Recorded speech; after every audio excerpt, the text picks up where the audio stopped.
मेरा ताल्लुक नवाब शाह से है। अब हम कराची शिफ्ट हो गए हैं और नवाब शाह से कराची शिफ्ट होने की बड़ी वजह हमारा नवाब शाह वाला घर और उसमें हमारे साथ होने वाले वाक़यात हैं। हमारे पुराने वाले घर में मेरी फैमिली के साथ साथ मेरे दादा दादी और मेरी 2 फुप्पो भी साथ रहा करती थीं। मामूल की तरह हमारी सबकी ज़िंदगी गुजर रही थी कि अचानक अजीब वाक़यात होना शुरू हो गए। ये वाक़यात उस वक्त होना शुरू हुए जब हमारी फुप्पो की एक कॉलेज की दोस्त ने हमारे घर आना जाना शुरू किया। चूँकि वो एक ही कॉलेज में थी और एक ही गली में रहती थी तो आना जाना रोज़ का मामूल बन गया था। अक्सर वो रात को भी हमारे घर रुक जाया करती थी क्योंकि फैमिली टर्म्स इतने अच्छे थे तो किसी को कोई मसला भी नहीं होता था। फिर कुछ अरसे बाद उस दोस्त ने घर आना बिल्कुल छोड़ दिया। यहाँ तक कि मेरी दोनों फुप्पो ने भी उसके बारे में जिक्र करना छोड़ दिया। बहुत मालूम करने पर पता चला कि वो दोस्त जब भी रात को हमारे घर रुकती थी तो रात के वक्त जब सब घर वाले सो जाया करते थे तो वो जिन्नात और रूहों को बुलाने का अमल किया करती थी। शायद यही वजह थी वो हमारे घर ज़्यादातर रुका करती थी। पहले तो ये बात किसी को पता नहीं थी, पर जब एक रात मेरी छोटी फुप्पो बीच रात में उठी और उन्होंने उस दोस्त को कमरे में ना पाया तो वो परेशान हो गई और उस दोस्त को ढूंढते ढूंढते जब छत पर पहुंची तो देखकर मज़ीद हैरान हो गई कि वो दोस्त छत पर अकेली बैठी है एक दायरे में, जिसके बीच में एक ग्लास रखा हुआ है और उसमें एक मोमबत्ती जल रही है और वो दोस्त किसी से बातें कर रही है। मेरी फुप्पो को देखकर वो दोस्त बिल्कुल खामोश हो गई और ऐसे रिएक्ट करने लगी जैसे कुछ हुआ ही ना हो। फुप्पो को ये बात समझ तो आ गई कि वो क्या कर रही है, लेकिन क्यों कर रही है ये समझ ना आ सकी। जैसे ही दोस्त और फुप्पो कमरे में गए तो फुप्पो ने उस दोस्त से दरियाफ्त किया तो उसने बताया कि उसको एक किताब मिली जिसमें जिन्नात को बुलाने का तरीक़ा बताया है और जब भी उसने इस तरह जिन्नात को बुलाया है तो हमेशा कोई ना कोई जिन वहाँ ज़रूर आया है। यही बात मेरी छोटी फुप्पो ने अपनी बड़ी बहन को भी बताई तो दोनों ने डिसाइड किया कि क्यों ना उस दोस्त के साथ मिलकर जिन्नात को बुलाएं और अपनी शादी फ्यूचर वगैरह के बारे में ज़रा सवालात करें। चूँकि मेरी फुप्पो को और मेरी फैमिली में जिन्नात और इस तरह के वाक़यात पे ज़्यादा यकीन नहीं था तो उनको यकीन था इस बात का कि वो दोस्त मजाक कर रही है और ये सब एक मजाक ही है। खैर, एक रात मेरी दोनों फुप्पो ने उस दोस्त के साथ मिलकर जिन्नात को बुलाने का सोचा।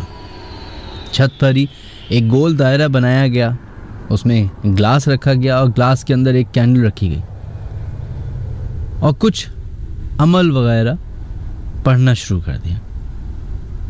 थोड़ी देर तक तो कुछ नहीं हुआ, लेकिन जैसे ही 1-1.5 घंटा गुजरा तो कुछ महसूस होना शुरू हुआ, जैसे कि उनके इर्द गिर्द बहुत सारे लोग हैं और उनके कान में आकर कुछ बातें कर रहे हैं। फिर अचानक खामोशी हो जाती, फिर छत के किसी कोने से ज़ोर ज़ोर से हंसने की आवाज़ आती और किसी कोने से ज़ोर ज़ोर से रोने की। कभी किसी के चलने की आहट होती और कभी सायानुमा लोग नजर आते। अभी ये सब चल ही रहा था कि फुप्पो और दोस्त के बीच में एक आवाज आना शुरू हुई। हमें ऐसा महसूस हुआ कि शायद नीचे से कोई आवाज हमें दे रहा है, लेकिन जब बड़े गौर से सुना तो पता चला कि ये आवाज हमारे बीच में से ही आ रही है और वो आवाज किसी मर्द की थी। ये बात कंफर्म हो गई कि उस अमल से, उस दोस्त की अमल से जिन्नात तो ज़रूर आते हैं। फिर यही अमल हफ्ते में 2 दिन 3 दिन होने लगा। एक पॉइंट ऐसा आ गया कि जब जब इनको मौका मिलता ये लोग फौरन ऐसा अमल करते। एक दिन रात 1 बजे के करीब इन्होंने इसी तरीके से अमल करना शुरू किया। चूंकि घर खाली था, कोई था नहीं घर में। अमल पढ़ना शुरू किया।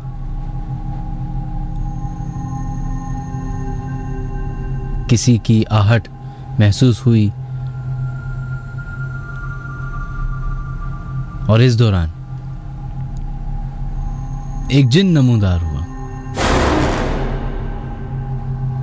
बातें करते करते, सवालात का जवाब मांगते मांगते वो जिन हमारी फूफो पे आशिक हो गया और उसने ये शर्त रख दी कि जब तक ये मेरे साथ नहीं जाएगी मैं यहां से नहीं जाऊंगा। डर के मारे मेरी फूफो ने जिस ग्लास में कैंडल रखी हुई थी वो ग्लास ही तोड़ दिया और वो जिन गायब हो गया। वो आवाज आना बंद हो गई। डर के मारे नीचे भागे और किसी को कुछ ना बताया।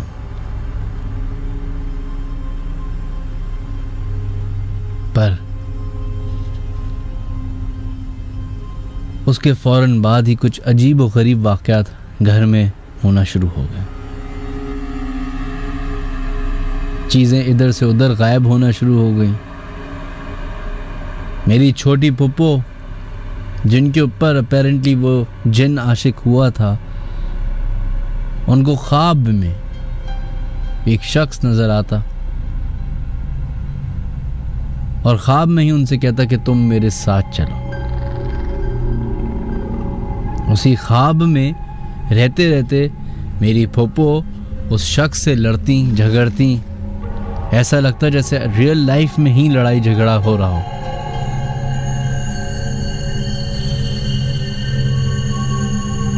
वो दिन मैं कभी भी नहीं भूल सकता जब मेरी फूफो वॉशरूम गई नहाने के लिए।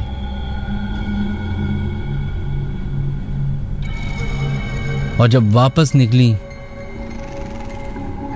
तो वो एक हौलनाक मंजर था हम सब के लिए। मेरी फूफो की गर्दन पूरी मुड़ी हुई थी। ऐसा लग रहा था कि जैसे किसी ने गर्दन हाथों से 180 डिग्रीज मोड़ दी हो। फौरन डॉक्टर्स के पास लेके गए दिखाने के लिए कि आखिरकार ऐसा क्या हुआ है, लेकिन डॉक्टर्स को भी कुछ समझ ना आया और मेरी फूफो का इंतकाल हो गया। ये बात हमारे फैमिली में उस वक्त खुली जब मेरी बड़ी फूफो ने पिछले 2 महीने के बीच में जो वाकयात हुए उसके बारे में जिक्र किया। उसके बाद घर में और मजीद वाकयात होना शुरू हुए। मेरे वालिद साहब को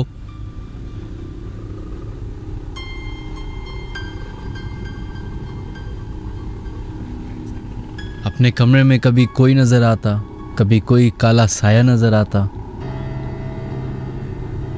यहां तक कि मुझे घर में एक औरत नजर आने लग गई जो अक्सर दुल्हन के लिबास में होती थी।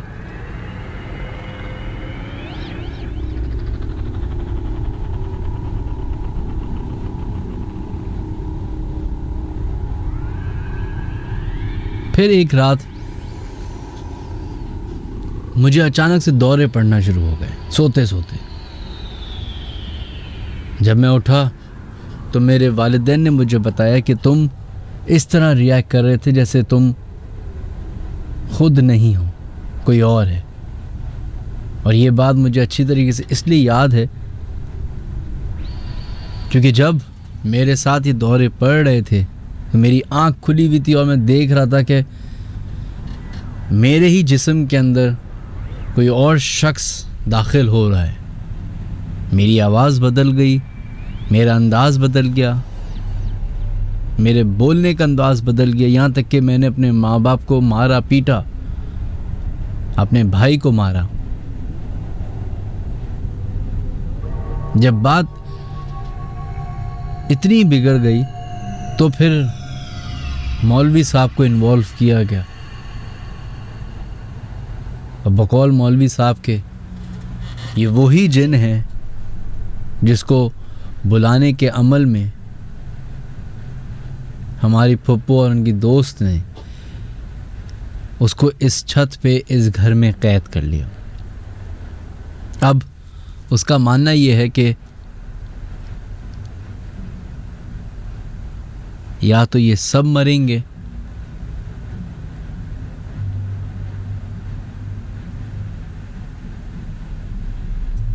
या फिर बदले में कुछ देना पड़ेगा।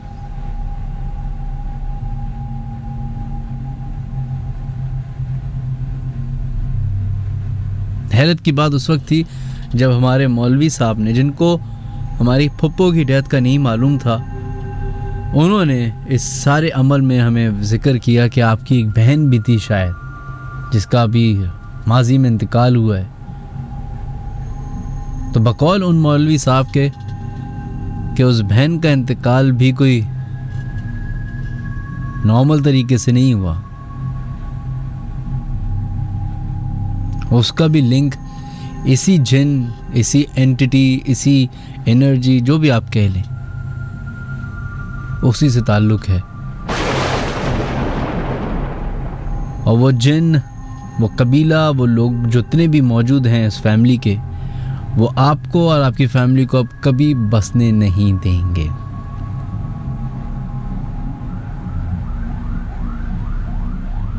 उसके बाद से हमारे वालिद साहब ने फौरन उस घर को बेचा।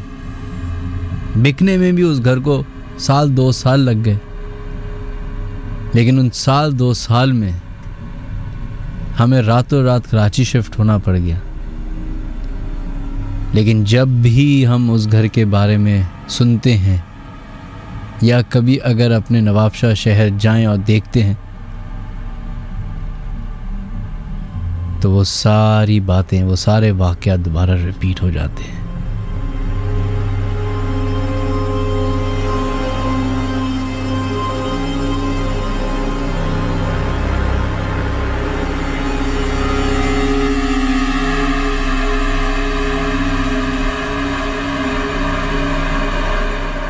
Ladies and gentlemen, friends and fellows, welcome to the Late Night Horror Show.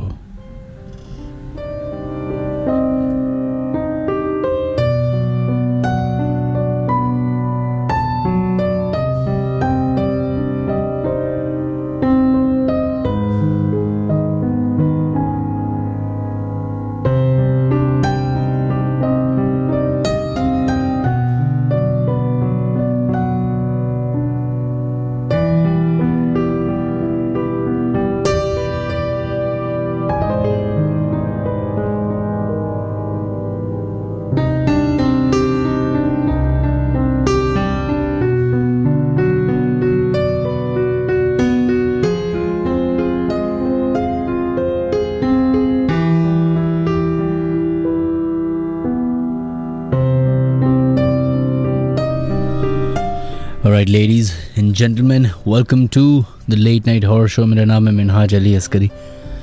जैसा कि हमारे शो के नाम से क्लियरली वाज़ेह है, हम बात करते हैं जिन्नात, पैरानॉर्मल एक्टिविटीज़, मिस्टीरियस डिसअपीयरेंसेस, जो सिर्फ पाकिस्तान में नहीं बल्कि पूरी दुनिया में मौजूद हैं।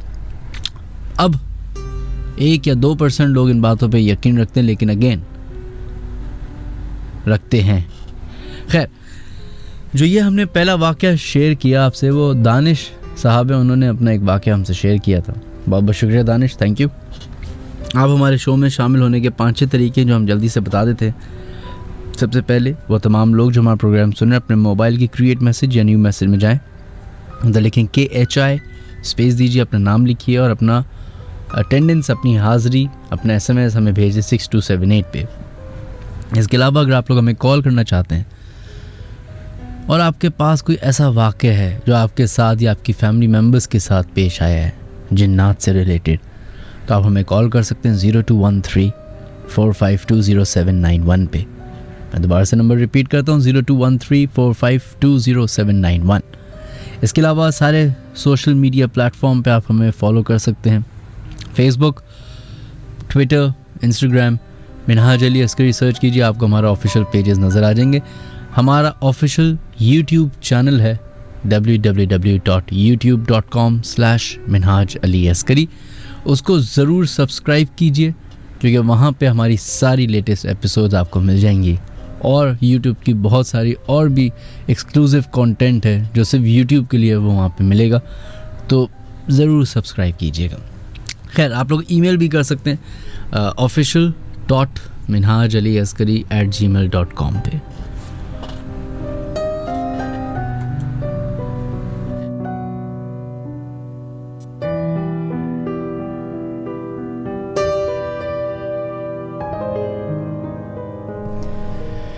चलो जनाब, ये जो पहली ईमेल थी ये इंटरेस्टिंग थी बहुत ज़्यादा, क्योंकि इस तरह के वाक़यात बड़े कॉमनली पेश आते हैं जब आप अपने टीन्स में होते हैं, यंग होते हैं और आपके इर्द गिर्द आपके पास इंफॉर्मेशन ही इंफॉर्मेशन होती है, तो आप एक्सपेरिमेंट करने की हद तक चले जाते हैं। मुझे याद है कि हम छोटे थे तो सीव्यू पे अब्दुल्ला शाह गाजी के मज़ार की तरफ हाथ दिखाने का एक ज़माने में रुझान बहुत हो गया था, तो वहाँ पे लाइन से बहुत सारे लोग वो पामिस बैठा करते थे। उसमें से 2-4 बड़े मशहूर भी थे। सिराज था, तो सिराज के पास जाना है और हम सारे कज़न्स, कभी भी किसी की शादी होती थी तो सारे कज़न्स गाड़ी भर के जो है उधर जाते थे और बाकायदा उसके टेस्ट लेते थे।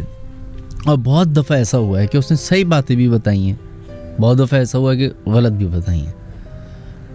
लेकिन ये तो चले एक हाथ दिखाना एक नॉर्मल मशगला हो गया, लेकिन जिन्नात को बुलाना, रूहों को बुलाना, ये भी बचपन में सब ने किया है। नहीं किया तो ख्वाहिश ज़रूर रही है।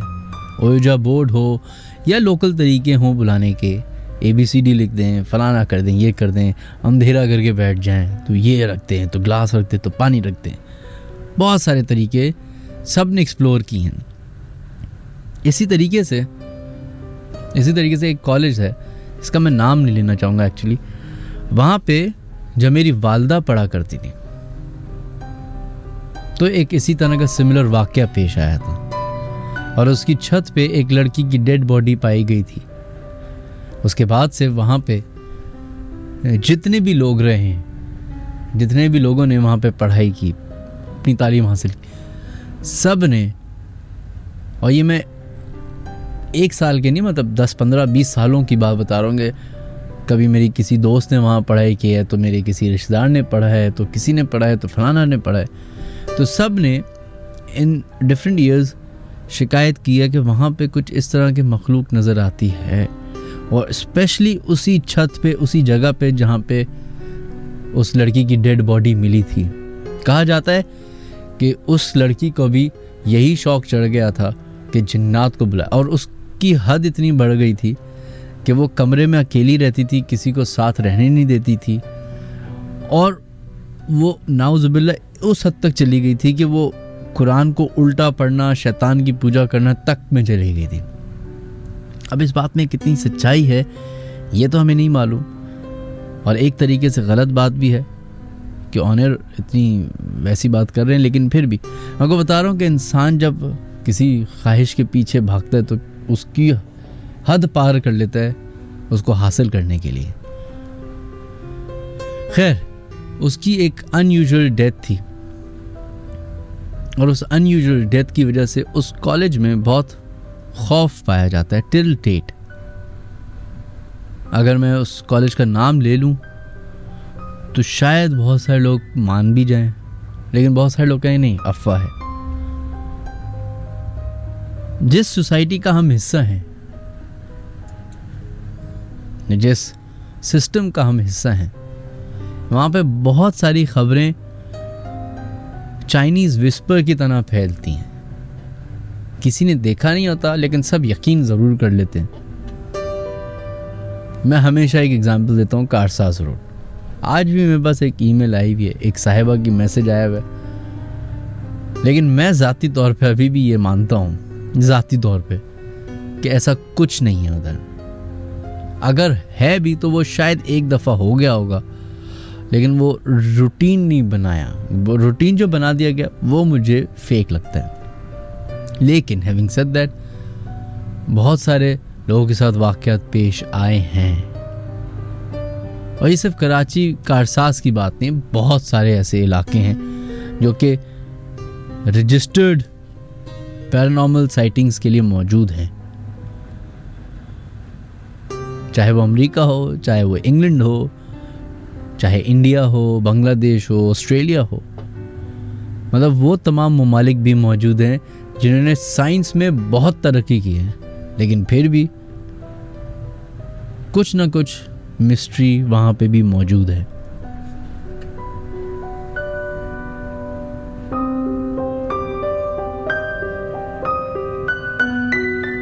खैर जनाब, बढ़ते हैं एक और ईमेल की तरफ। मेरा नाम सहर है।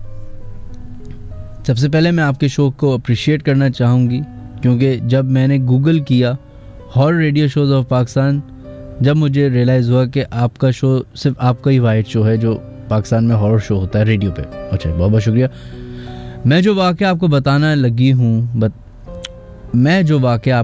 लगी हूँ वो मेरे बचपन का है।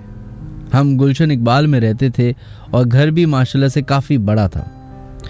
उस घर में जब भी हमारे घर मेहमान आते थे तो वो शिकायत करते थे कि उनको हमारे घर के लॉन में कुछ नज़र आता है, लेकिन हमें कुछ भी ऐसा नज़र नहीं आया। एक दफ़ा तो मेरी खाला लॉन में बैठी थी और अचानक बेहोश हो गई, और होश में आने के बाद उन्होंने बताया कि उन्होंने लॉन में एक आदमी देखा जो सफ़ेद कपड़ों में था। उसका कद 8 फीट तक का होगा और वो उनको गुस्से से देख रहा था। उस दिन के बाद से उन्होंने हमारे घर आना ही छोड़ दिया, और जब भी मिलना होता था तो वो हमें अपने घर बुला लिया करती थी। कुछ दिनों के बाद मामू रहने के लिए घर आए और उनको भी महसूस हुआ कि कोई उनसे जाने को कह रहा है। लगता यूं था जैसे हमारे अलावा उस घर में कोई रह नहीं सकता। तब अम्मी अब्बू ने हमें कुछ नहीं बताया था, क्योंकि जाहिर है बच्चों को इन बातों से दूर रखा जाता है। हम तब बहुत छोटे थे। एक दफ़ा मेरे भाई रात को टेरेस पर बॉल लेने गए और उनको किसी ने गुस्से से कहा कि जाओ यहाँ से। भाई डर के मारे नीचे आ गया। उन दिनों भाई की उम्र 7 से 8 साल तक की होगी। उस घर में हमारे साथ माली हालात भी बिगड़ते चले गए और हम सब को अपने ही घर से वहशत सी होने लगी। फिर कुछ सालों बाद हमें वो सेल आउट करना पड़ा और हमें 15-16 लाख रुपए का लॉस भी उठाना पड़ा, क्योंकि वो घर कोई भी लेने के लिए राज़ी नहीं था। जिस फैमिली को हमने वो घर बेचा उनको हर हाल में एक घर की ज़रूरत थी, और वो इन बातों पर यकीन भी नहीं रखते थे। इसलिए हमारी बताने के बाद भी वो घर लेने के लिए राज़ी हो गए। कुछ दिन पहले ही खबर मिली कि उस घर में एक फैमिली से ताल्लुक़ रखने वाले 3 लोगों की पुरस्रात मौत हो गई है। इंतकाल की वजह थी अचानक दिल का दौरा पड़ना, जो कि तीनों लोगों के साथ होना अजीब था। थैंकफुली वो हमारी फैमिली नहीं थी, वो फैमिली नहीं थी जिनको हमने ये घर सेल आउट किया था। वो घर किसी और फैमिली को रीसेल किया गया था। अब उस घर को सील कर दिया गया है और वहाँ इन्वेस्टिगेशन हो रही है। सुनकर शदीद दुख हुआ। जिस घर में हमारा बचपन गुजरा वो घर किसी की जान भी ले सकता है।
चलें जनाब, बढ़ते हैं अपने फर्स्ट कॉलर की तरफ और देखते हैं लाइन पे कौन है मौजूद।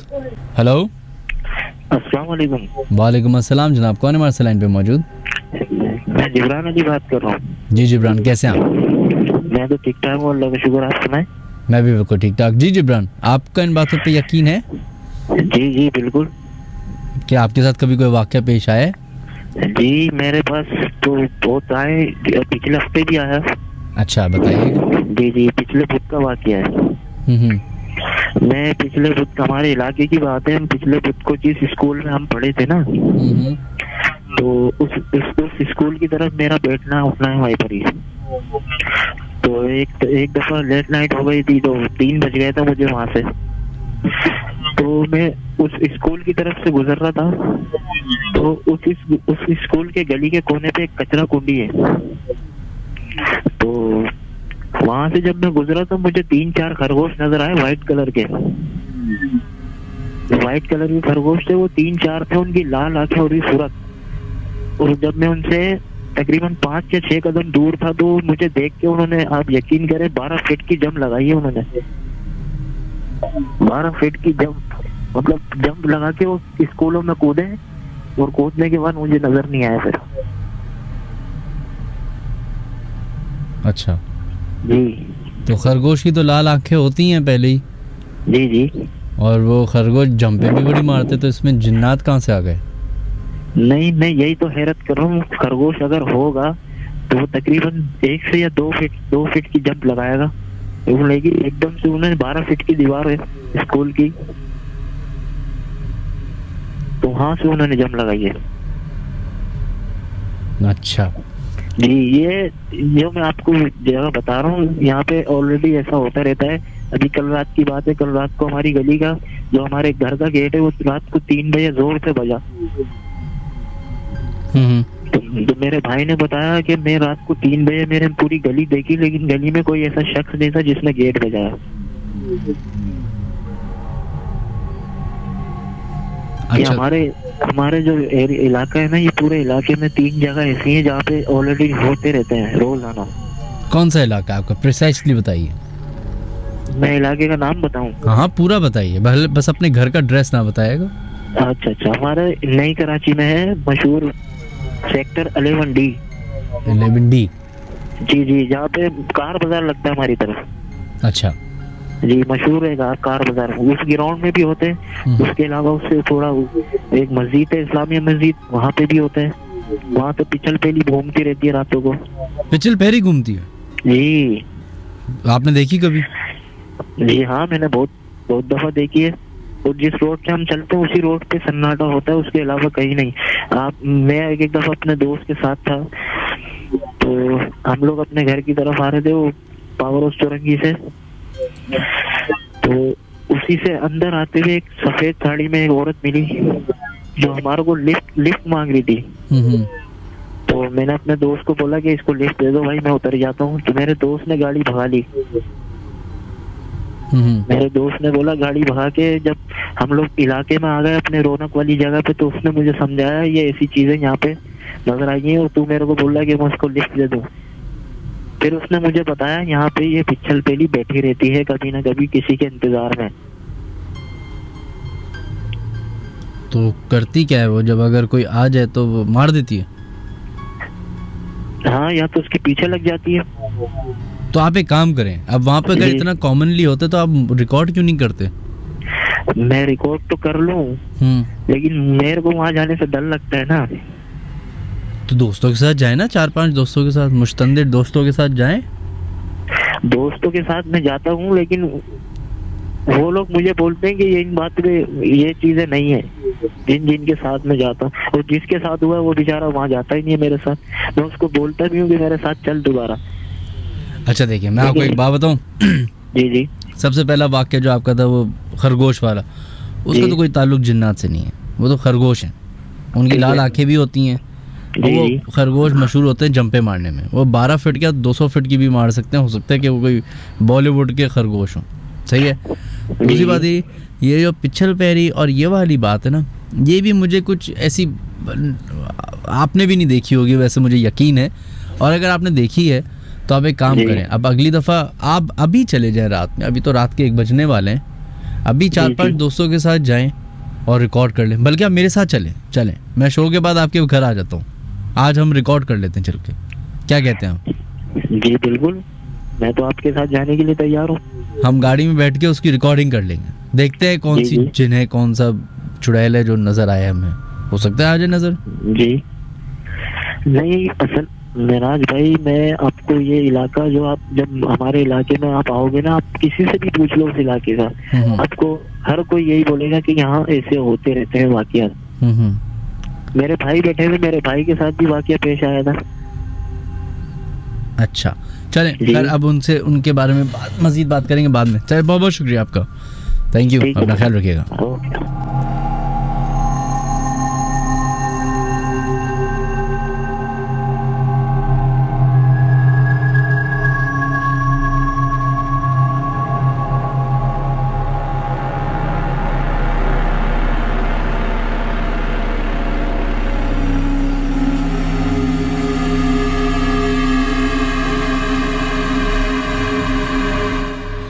चलें जनाब, बढ़ते हैं अपने मैसेज बोर्ड की तरफ। जो लोग हमें मैसेजेस कर रहे हैं उनके नाम शामिल करते हैं। शोएब अजीज़ कहते हैं, just to clear the mistake positively the word, अच्छा वीजी, हाँ सही है, मुझे नहीं पता था, I am so sorry.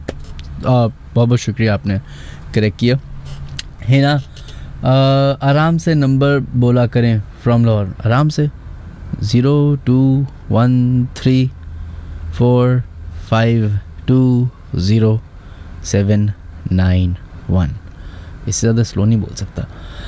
Saira आपका मैसेज आया है, Samina Sheikh, Hina, Maria, अमसल, Nandita, Ali, Nadia, Hamza, Tony, Anil Kumar, Urooj and Adnan, Malaika, आप सबके मैसेजेस का बहुत बहुत शुक्रिया। अगर आप लोग अपने मैसेजेस भेजना चाहते हैं तो अपने मैसेज के अपने मोबाइल की क्रिएट मैसेज या न्यू मैसेज में जाए तो लिखें KHI स्पेस दीजिए, अपना नाम लिखिए और अपना मैसेज हमें सेंड कर दें 6278 पे। ईमेल की तरफ बढ़ते हैं। हेलो एंड अस्सलाम वालेकुम Minhaj, I don't know the person directly who personally went through this incident, but my friend narrated this incident to me like 2 months back, sharing it likewise. I am a student of Department of Public Administration at Karachi University. Even after graduating, I could not let go of my friends and the usual meetup of us used to have at the dhaba nearby. There was a friend of ours who was always very cheerful. Once, he came with another guy who was a Turkish named Noor and told us he lives in the boys' hostel near DPA. We all welcomed him like we used to do for everyone. Then he became a usual member of our meetups. Once, we were having a discussion about the paranormal stuff and happenings. I joked at Nu about this experience living in the boys' hostel, on which Nu became serious and told us that these things are not to be joked about and this is serious. I apologized for upsetting him and asked to share his experience. He told us he has been living in the boys' hostel for quite some time now. There's a room there on his floor which is third in number from the start and is always empty since no one stays in that room. One of the students was given that room in the beginning of the first semester, who stayed there for 2 days, and third day he came banging on our door at about 1:30 in the night and was yelling and screaming for help. We opened the door and let him in. He was sweating and breathing heavily. We gave him water and calmed him down. After a few minutes he asked us to let him stay in their room, which we agreed. We asked him what happened in his room. He told us he was sleeping in the room first day. It was late in the night when I woke up because I felt my bed was shaking. There was no one in the room, but there was a strange smell in the room like some animal has died in there. I was so sleepy that I ignored it and went back to sleep. Next day, everything was normal as usual. At night, while I was sleeping, at some about At somewhat about 2 a.m. in the night, I woke up because of a strong bed shake and that same good awful smell. But this time, he saw a dark figure standing in one corner of the room. When I tried to get up, that figure disappeared. Third day, the same thing happened at approximately the same time, but this time, the figure was sitting over my chest. I could not move or scream. I was about to faint when suddenly I started reciting Ayatul Kursi, and suddenly the weight was lifted slowly and I managed to run outside and come to your room. After that, he never stayed in that room. Over the time of that one whole year, people came and tried living there, but no one could stay for more than a week. During this graduation period, that room was and to date has been empty. The interesting part is that one of the students reportedly committed suicide there for unknown reasons by hanging himself. Some people say that it's his spirit that does not let anyone stay in that room. Nu even showed us that room, and trust me, it was really creepy and it looked like something was not right about that room and the effect of it. Nu and his friends tried to stay away from that room and told us that sometimes they can hear someone crying or laughing in that same room late in the night.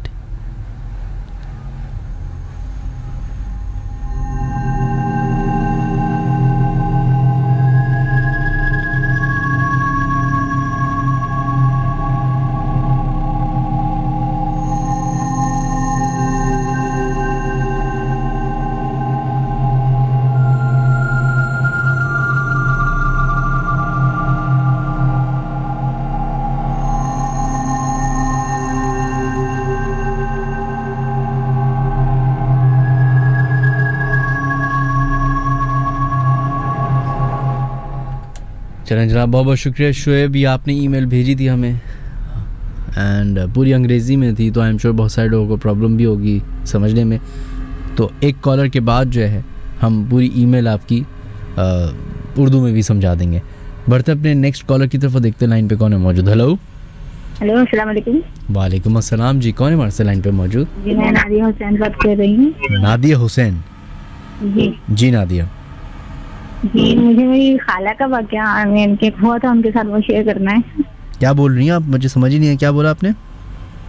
मुझे अपनी खाला का उनके साथ accident हुआ था, वो share करना है आपसे. अच्छा जी, बताइए. अच्छा, हुआ कुछ यूँ था कि छोटी ईद का दूसरा दिन था और मेरी नानी और दादी जो है ना, यानी कि 2 से 3 दिन के गली के फासला है दोनों के घर में. सही. तो जो मेरी अम्मी की जो खाला है ना, वो भी ऐसे ही रहती हैं, 2 घर छोड़ के, 2 गली छोड़ के. तो इसके दूसरे दिन ना हमारी बड़ी अम्मी की अम्मी ने जो है ना सबकी दावत की थी घर पे. हेलो जी जी, बोलती नहीं. तो हम सबको वहाँ बुलाया था और जो है ना हम लोग वहाँ गए भी थे, खाना वाना खाया और वापस आ गए जनरली 1 से 1:30 बजे के तक. रात को 3 बजे हमारा घर का दरवाजा बुरी तरीके से बज रहा था. सही. और अभी भी हमारे ऐसी आदत है कि वो देखते नहीं है कौन है क्या है, वो डायरेक्ट दरवाजा खोल देते हैं. जब अभी ने दरवाजा खोला तो मेरे नाना खड़े हुए थे, मेरे छोटे नाना यानी कि अब्बू अम्मी के खाले खड़े हुए थे. उन्होंने आके अचानक से पूछा, मेरी वालिदा का नाम लिया कि ये है क्या घर में. अब्बू ने बोला हाँ है. कह रहे हैं वो उससे पूछो क्या. उन्होंने अपनी खाला का नाम लिया. फिलहाल 2 फर्जी नाम ले लेती हूँ. फरजाना, कि फरजाना आई है क्या. अब्बू ने बोला रात को 3 बजे फरजाना यहाँ तो नहीं आई. मैं चेक करो क्या पता घर में आ गई है. मम्मी को आवाज दी, अम्मी ने बोला नहीं. तो फिर जब अब्बू ने पूछा तो कह रहे हैं कि फरजाना एकदम से घर से गायब हो गई. तो जो है ना एकदम से जो है ना हम सब परेशान हो गए. हम लोग घर पे गए अपनी नानों की, छोटी नानों के. तो वहाँ वो बैठी भी रो रही थी। जब मम्मी ने पूछा तो उन्होंने बताया कि रात को उनकी आदत है, वो उठ के देखती हैं कि उनके बच्चे ठीक तरीके से सो रहे हैं, ओढ़ के देते हैं या नहीं। तो उन्होंने देखा वो अपने घर के अंदर वाले दरवाजे में ताला लगा के सोती हैं। उनके 3 बेटे हैं, वो शरारती थे तो निकल जाते थे। सही। तो उन्होंने जब देखा है तो वो बिस्तर पे नहीं थी, दरवाजा अंदर से लॉक था और वो नहीं थी। मेरी खाला जो है, सबने पूछा, कुछ नहीं हुआ। बहुत ढूंढा, पूरे इलाके में खबर फैल गई कि लड़की घर से गायब हो गई। लोगों ने तरह तरह की बातें बनाई। तो फिर हम सब वहीं थे, मैं तो 11-12 साल की होंगी। सही। तो एक रात अम्मी बताती है, हम लोग वहीं थे क्योंकि सुबह मेरा स्कूल था, इसलिए मैं सो गई थी नानी के। वो रात को 2 से 3 बजे बुजुर्ग आए हैं हमारी बड़ी नानी क्या, और ये वाकया हुआ है छोटी नानी क्या, मेरी अम्मी की खाला क्या। तो जो है ना, वो उन्हीं ने आके दरवाजा बजाया। मेरी अम्मी के जो चचा है ना, बड़े चचा है ना, वो उन्हीं ने शादी नहीं की थी। उनको उम्रे पे जाने का शौक था, तो वो उसके लिए जमा कर रहे थे, शादी नहीं की थी।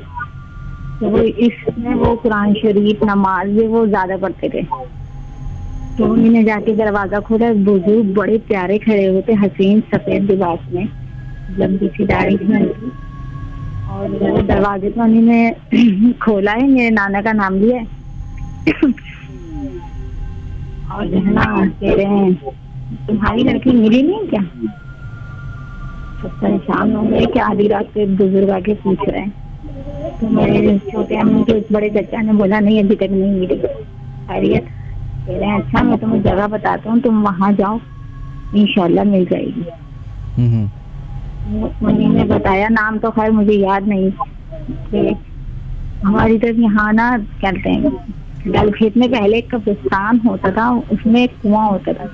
सही। तो उन्होंने बताया कि आप इस कब्रिस्तान में जाना और जो है ना मेरे पास खड़े होके नाम, मुझे नहीं नाम पता, लेकिन उसका वो नाम लेना और वो आपको इशारा ऐसे देगा कि 3 खबरें छोड़ के चौथी खबर पे ना रोशनी हो जाएगी खुद ब खुद। फिर आप उससे तलब करना कि हमारी बेटी दे दो, वो दे देगा मेरे। और ये करना है सुबह के टाइम पे 3 बजे के बाद।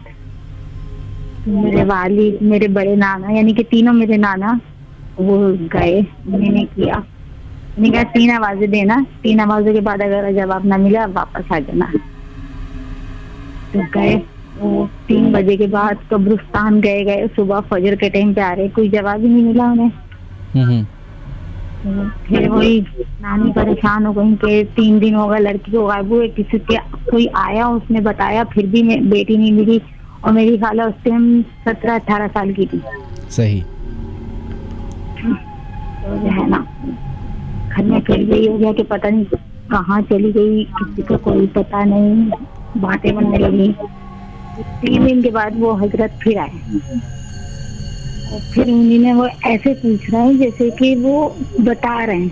ये होता है ना, जैसे मैं पूछूं अरे तुम्हारी लड़की आई नहीं क्या, उनकी मुझे पता है और मैं फिर भी पूछ रही हूँ आपसे। तो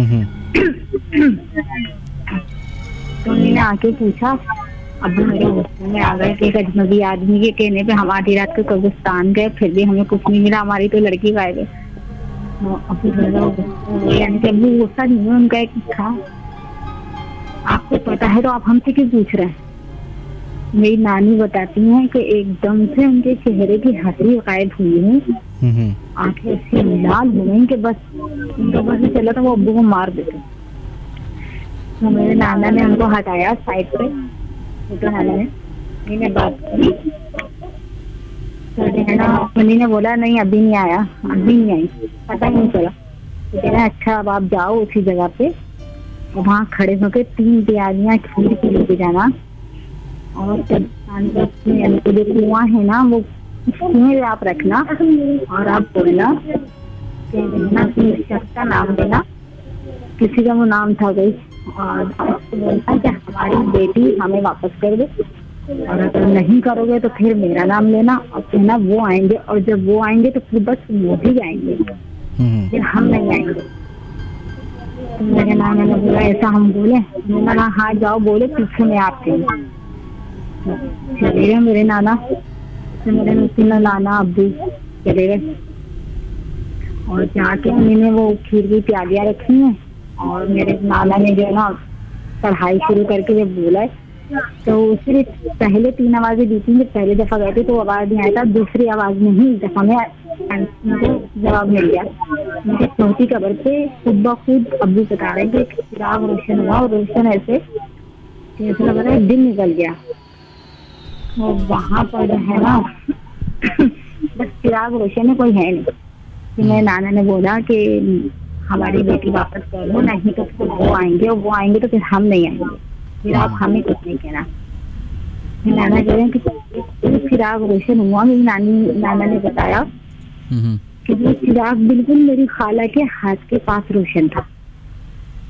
मेरी खाला 6 दिन की गायब और वहाँ वो ऐसे सो रही है, ऐसी जैसे बच्चे वाली नींद होती है ना, बिल्कुल बेफिक्री से।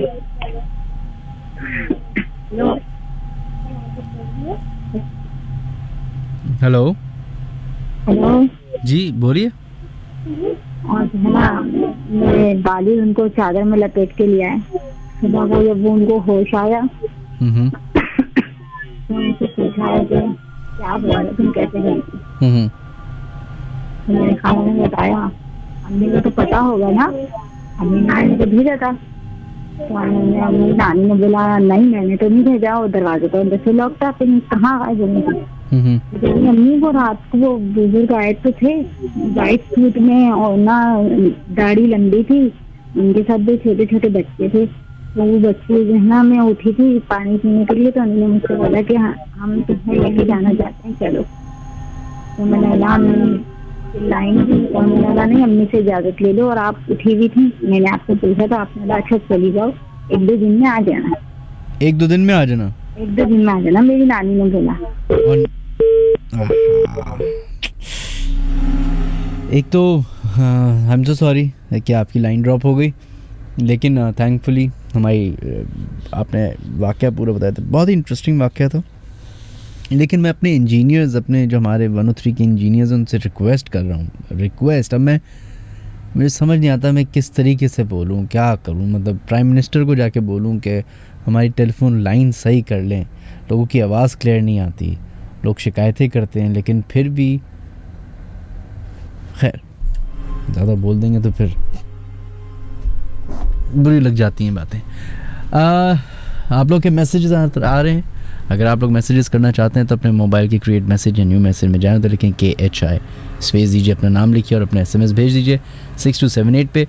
वो तमाम लोग जो हमें यूट्यूब अपना फेसबुक पे मैसेजेस कर रहे हैं उनके नाम शामिल करने की कोशिश करते हैं। शरीफ आपका मैसेज आया है, बहुत बहुत शुक्रिया। Nazia thank you so much. Rana thank you. Saba बहुत बहुत शुक्रिया। सलमान आपके भी मैसेज का बहुत बहुत शुक्रिया। Shazia thank you. Kamran thank you. Sania Khan बहुत बहुत शुक्रिया। फरहीन, यूसुफ, असमारा, अली अब्बास, युसरा सलीम, शाह फैसल, अफीफ़ा, नदीम एंड अहमद हसन, आप तमाम लोगों के मैसेजेस का बहुत बहुत शुक्रिया। अगर आप लोग हमें कॉल करना चाहते हैं तो 0213452071 वो नंबर है जहाँ पे आप लोग कॉल करके हमसे अपने साथ हुए वाक़यात शेयर कर सकते हैं।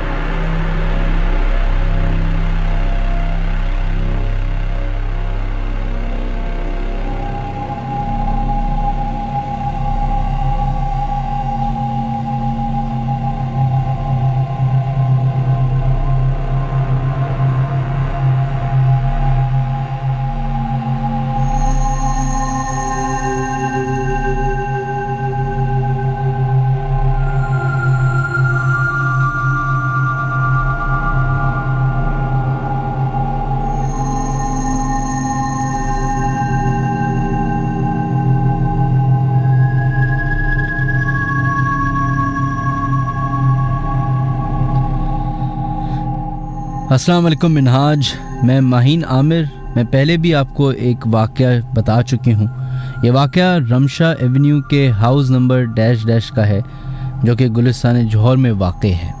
हमें वहाँ शिफ्ट किए हुए 4 महीने हुए थे। शुरू के दिन बहुत पुरसुकून गुजरे, पर बाद में घर में कुछ पुरअसरार वाक़यात होना शुरू हो गए। घर में अचानक रात के दौरान रूम की लाइट खुल बंद हो जाना, ये बातें आम होती हैं। तो अम्मी कहती बेटा इग्नोर करो। देन घर से पैसे गायब होना शुरू हो गए। घर में गोल्ड वगैरह गायब होना बहुत आम हो गया। मामा ने मौलवी साहब से पता करवाया तो उन्होंने बताया कि घर में असरात हैं जो जानी नुकसान पहुंचा सकते हैं।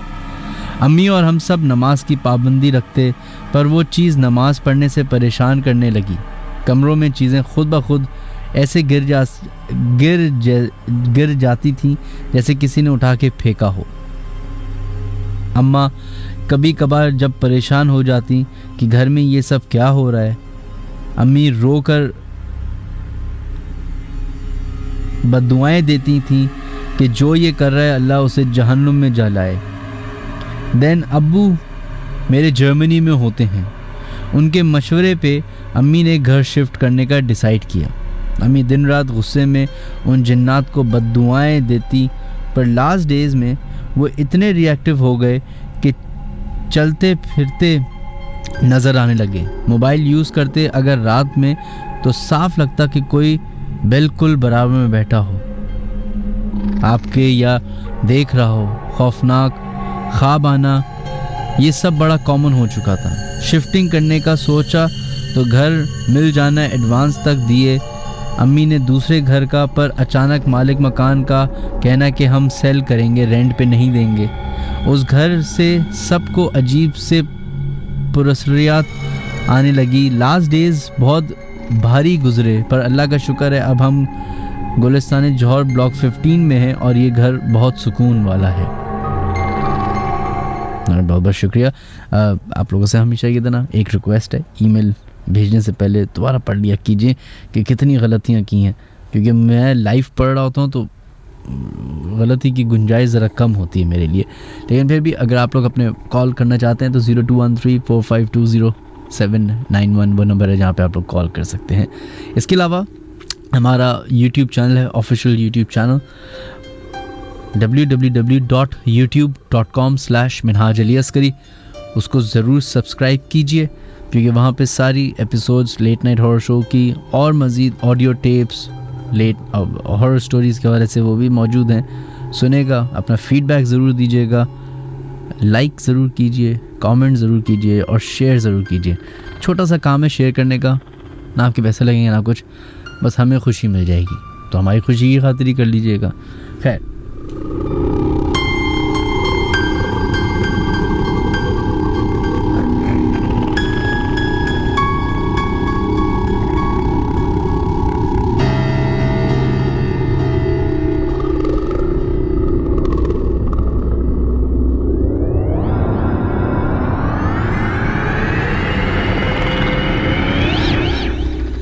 चलें जनाब बढ़ते हैं अपने नेक्स्ट कॉलर की तरफ और देखते हैं लाइन पे कौन है मौजूद। हेलो जी, अस्सलाम वालेकुम। वालेकुम अस्सलाम जी, कौन है हमारे साथ लाइन पे मौजूद? जी, मैं लाहौर से सोनिया बात कर रही हूँ।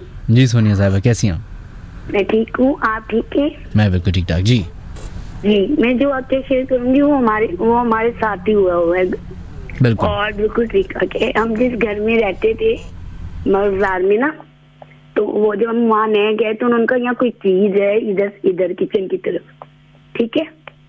हेलो जी बोलिए। हाँ, तो चीज है तो आप लेना है तो ले।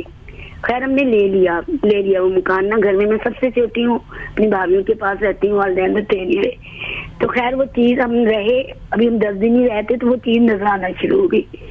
उसने ना आवाजें देना शुरू करी, जो भी गुजरता उसको आवाज देती थी नाम लेके ना, और बर्तन फेंक रही है, कुछ कर रही बाहर। मैं ये बताना चाह रही थी, मैंने खुद अपनी आंखों से देखा, क्योंकि मेरा काम ये था कि मैं फजर अभी यही करती हूँ, फजर की नमाज तक जागती रहती हूँ ना। कुछ पढ़ लिया, सपारा पढ़ लिया, कुरान पाक पढ़ लिया, तस्बीहें पढ़ ली, वालिदैन है नहीं उनको बोल दिया। तो वो गुजरती थी, मुझे अच्छी तरह याद है कि वो उसके कटे बाल थे, छोटा कट था, वो लंगड़ा लंगड़ा के चलती थी, ठीक है? हेलो जी जी बोलिए। सुनना है आप? जी बिल्कुल। तो जब वो गुजरती थी ना, मैं देखी सभी मेरे रुंडे कर, तो मैं उसको बस एक ही लफ्ज कहती थी। मुझे एक बहुत बुजुर्ग थे, उनका बस ये कहा, मैं उसको देख के मैं पढ़ती होती थी सुबह तस्बीह, क्योंकि मैं फजर की नमाज पढ़ के सोती हूँ। तो मैं उसको देख के बस एक ही बात कहती थी, तुम मेरा कुछ नहीं बिगाड़ सकती, तुम खुदा से बड़ी थोड़ी है। कहती मैं फिर पढ़ना शुरू हो जाती थी। ठीक है। आपकी उस वक्त उम्र क्या थी? जी, आपकी उस वक्त उम्र क्या थी? अरे मैं अभी की रिसेंटली 1 साल पहले बात कर रही हूँ, मेरी 20-23 साल की उम्र है। सही। अभी की बात कर रही हूँ। अच्छा, अभी की बात करिए। सही है, यानी 1 साल हुआ है। सही। ठीक है। तो मैं उसको तो यही कहती थी, और कह के अपनी ना पढ़ाई में मैं दुरूद शरीफ पढ़ लेती थी वगैरह सब पढ़ती थी। तो ठीक 1 बजे निकलती थी वो, और उधर चली जाती थी लास्ट कमरे में ना, 4 कमरे थे ना, तो आखिरी कमरे में वो फजर के टाइम से ना 20 मिनट पहले वो वापस चली जाती थी। सर मुझे तो उसने कभी आवाज नहीं दी। मैं हैरान हूँ, बड़ी मुझे हैरत हुई इस बात पे कि मैं तो लीजर से डर जाती हूँ, लेकिन पता नहीं ये अल्लाह का खास मेहरबानी थी कि मैंने अपनी आंखों से उसको देखा जाते और आते। लेकिन एक दफा क्या हुआ, मेरी भाभी ना एंड वाले कमरे में सो गई। ठीक है। हेलो जी जी बोले। मेरी भाभी ना एंड वाले कमरे में सो गई। तो अभी मैं वुजू ही कर रही थी, तो आवाजें आई, सारे घर चीखने की, भाभी की आवाज आई। जब हम उस कमरे में गए तो या आप यकीन करिए, मेरी भाभी के गर्दन से ऐसे खून निकल रहा था जैसे वो बिल्ली बड़े बड़े पंजे नहीं मारती, और मेरी भाभी बेहोश हो गई। तो बड़ी मुश्किल से उन्होंने होश में जब लाया तो मेरे भाई ने पूछा क्या हुआ है, कहने लगी कि मेरे ऊपर कोई चढ़ गया था, लड़की सी थी और मुझे दबा रही थी गला जोर जोर से।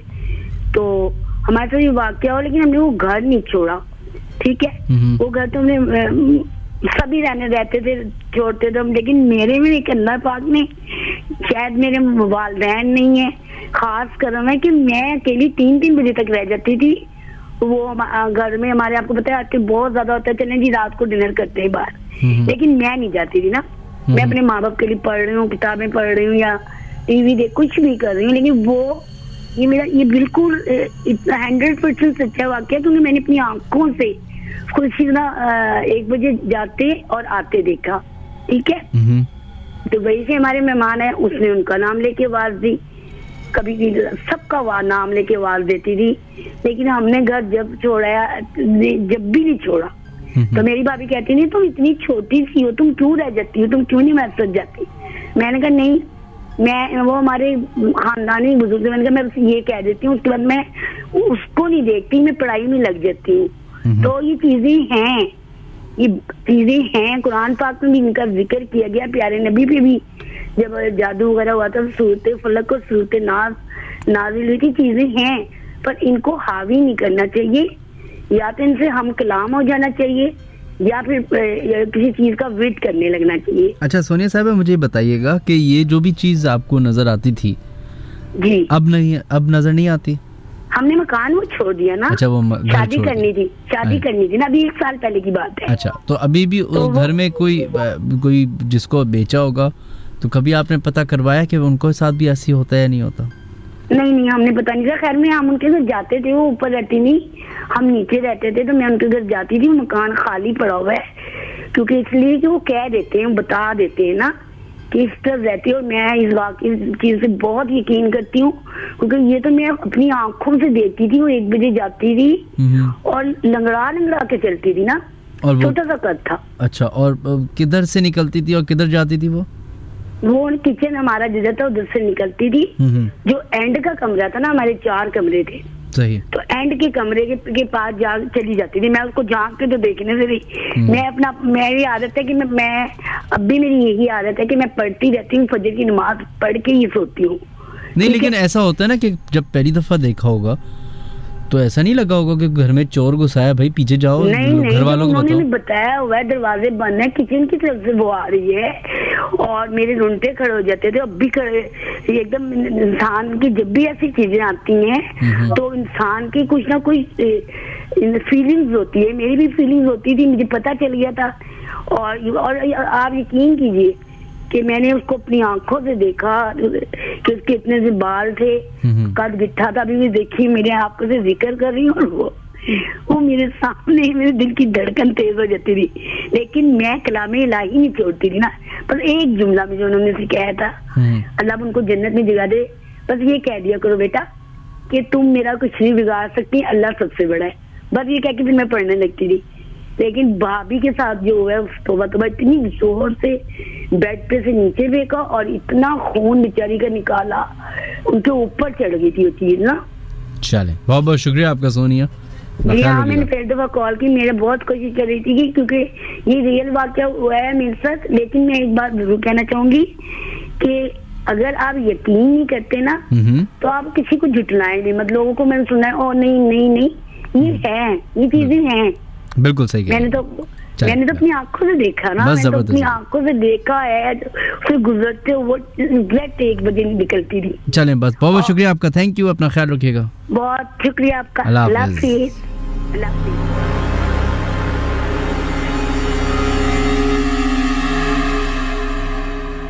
अमेरिका के एक शहर एलए में एक शख्स ने इंटरनेट पे एक वेबसाइट है reddit.com, जिनको नहीं मालूम वो वेबसाइट अगर आप इंटरनेट का इस्तेमाल करते हैं तो reddit.com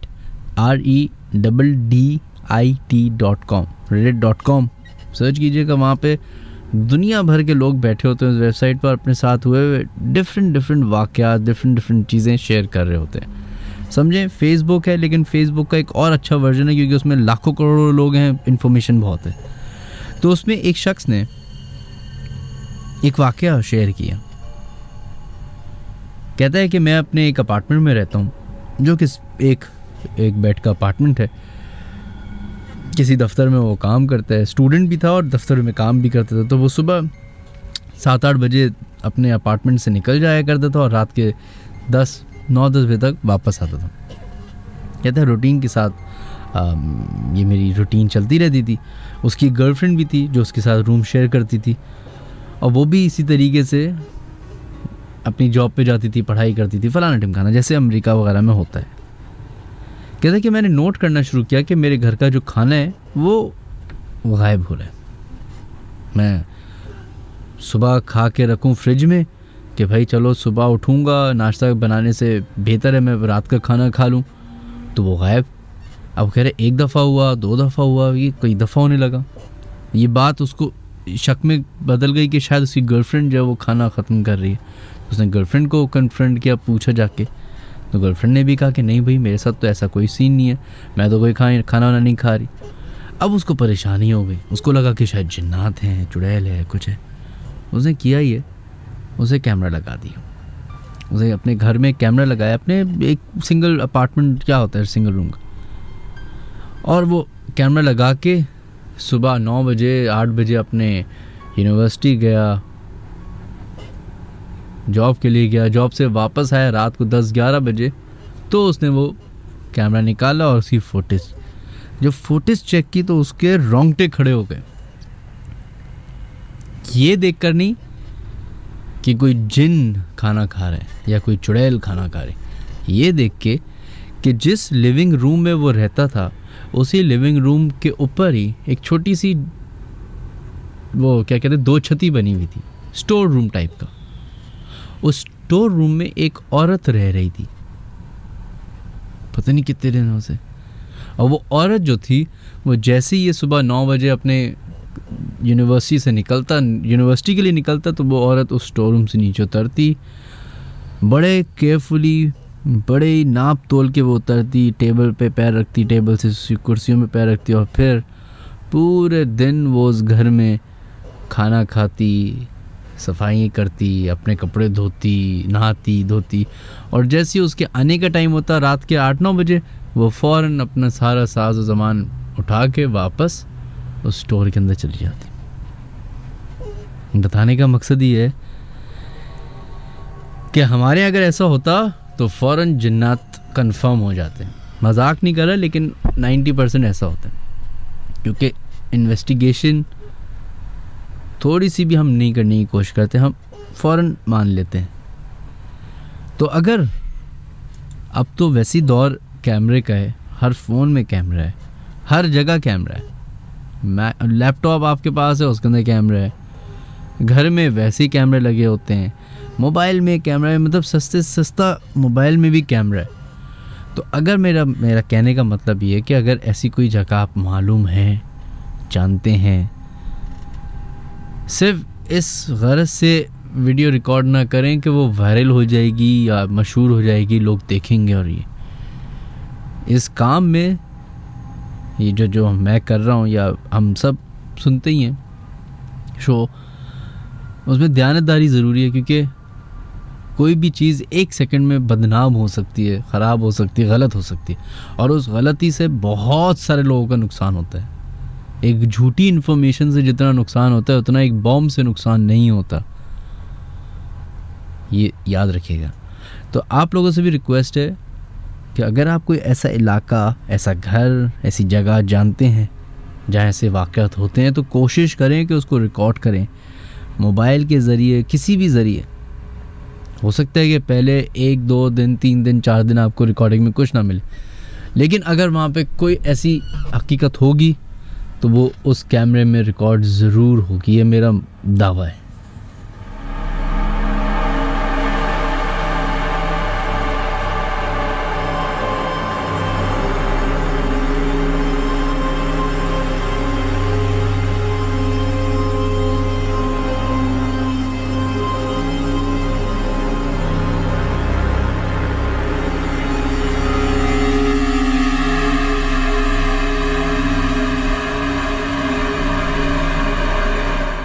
चलो जनाब, बढ़ते हैं अपने नेक्स्ट कॉलर की तरफ और फिर ईमेल की तरफ बढ़ेंगे। देखते हैं लाइन पे कौन है मौजूद। हेलो हेलो हेलो, अस्सलाम वालेकुम। वालेकुम अस्सलाम। जनाब कौन है हमारे लाइन पे मौजूद? मैं अली बात कर रहा हूँ। जी अली, किधर से कॉल कर रहे हैं आप? मैं कराची से। जी अली, बताइए। हाँ, मुझे एक तो ये बात बोलनी थी कि ये चीज़ें ज़रूर होती हैं, मुझे मेरा भी मानना है इन चीज़ों पे, लेकिन ज़रूरी नहीं कि हर दफ़ा सुपर नेशनल चीज ही हो आपके साथ। कुछ चीजें साइकोलॉजिकल भी होती हैं जो इंसान उसकी वजह से बिहेव करता है। मुझे अपनी वालदा का वाकया आपके साथ शेयर करना था। 2011 में मेरे फादर की डेथ हो गई थी, तो वालदा काफी डिस्टर्ब हो गई थी इस चीज से। तो कब्रिस्तान भी डेली जाने लग गई थी, रोती भी बहुत थी, डिप्रेशन में भी जाने लगी थी। तो कब्रिस्तान एक दफा मैं उनके साथ उनको लेके गया, वापसी में वो ड्राइव करते हुए आ रही थी, काफी अजीब तरह रिएक्ट करने लगी, हंस रही हैं, खुद ही बातें बना रही हैं, कोई स्टोरी बना रही हैं, हंसे जा रही हैं। फिर रात में आकर उनको सुला दिया। सुबह 6 बजे 5 बजे के करीब वो एकदम ना चीखें मारने लगी जोर जोर से, ऊपर देखते हुए चीख रही हैं काफी जोर जोर से, ना जैसे कुछ नजर आ रहा हो उनको। मेरी 2 बड़ी बहनें हैं और मैं हूँ। हम लोग काफी परेशान हो गए। मैंने यासीन शरीफ और ये आयतुल कुर्सी सारी सूरतें पढ़ना शुरू की, थोड़ी वो स्टेबल हुई। फिर वो दोबारा उठ के ऐसे ही डांस करने लगी और चीखने लगी। मेरी ननियाल साइड जो है वो काफी इस चीज पे है, पढ़ने पढ़ाने पे। मेरी खाला ने किसी मौलवी का बता दिया, उन्होंने कहा हाँ वो किसी साय में आ गई हैं कब्रिस्तान में, और ये दुआएं पढ़ें आप, और कुछ दिए जलाने को दे दिए और कुछ धूनी करने को दे दी कि ये सुबह शाम करें। अच्छा, इत्तेफाक से वो जो दिए जलाने को दिए जब वो मगरिब के टाइम जलाते थे तो वो उससे अफेक्ट होता था उनको, जैसे वो आंखें अपनी बड़ी कर लेती थी और कुछ बोलती रहती थी कि मैंने ऐसा नहीं किया, मैंने ऐसा नहीं किया, ऐसे करके ना। मेरे पप्पो को जब से उन्होंने ये सब देखा, तो मेरे पप्पा डॉक्टर हैं, उन्होंने साइकियाट्रिस्ट का रिकमेंड किया कि साइकियाट्रिस्ट को दिखाना चाहिए। उनकी जो कैफियत थी और कंडीशन थी, उससे सबको यही लग रहा था कि शायद जिन चढ़ गया उनको, जो जैसे वो रिएक्ट करती थी। तो साइकियाट्रिस्ट का उनका काफी 2-3 महीने इलाज चला, काफी हैवी डोज उनको मिली, तो नॉर्मल आहिस्ता आहिस्ता उसी चीज से साइकियाट्रिस्ट से ही नॉर्मल होने लगी और 2-3 महीने में बिल्कुल सही हो गई वो। सही। हेलो जी जी बोलिए। फिर डॉक्टर साहब से हमने डिस्कस किया, उन्होंने कहा बिल्कुल हमारे पास काफी पेशेंट ऐसे आते हैं कि उनको लगता है कि जिन्नात हैं उनको या जिन चढ़ गए, लेकिन उनकी भी सेम कंडीशन ऐसी होती है साइकोलॉजिकल प्रॉब्लम में भी। अगर आप लोग ज्यादा डिले कर देते तो ये फिर परमानेंटली क्रैश कंडीशन ऐसी ही रह जाती है पेशेंट्स की। अच्छा, तो ये उन्होंने बताया नहीं कि क्या रीज़न बना? उन्होंने कहा ये सिवियर डिप्रेशन की वजह से होता है, कुछ आप ट्रॉमा से अगर गुजरते हो तो मतलब आपके ब्रेन के जो केमिकल्स होते हैं वो इम्बैलेंस हो जाते हैं, तो फिर वो इस तरह का रिएक्शन होता है बॉडी को। मतलब इन बिटवीन 2 months में जो भी उनके साथ हुआ वो अपने होश में नहीं थी, उनको मरे हुए लोग नजर आते थे, उनके भाई की डेथ हुई उनको वो नजर आते थे, जो लोग हैं नहीं उनको वो नजर आते थे कि ये आ गए मिलने मुझसे, ऐसी ऐसी बातें करती थी वो। और अब आपकी वालिदा कैसी हैं? अल्हम्दुलिल्लाह बेहतर है काफी।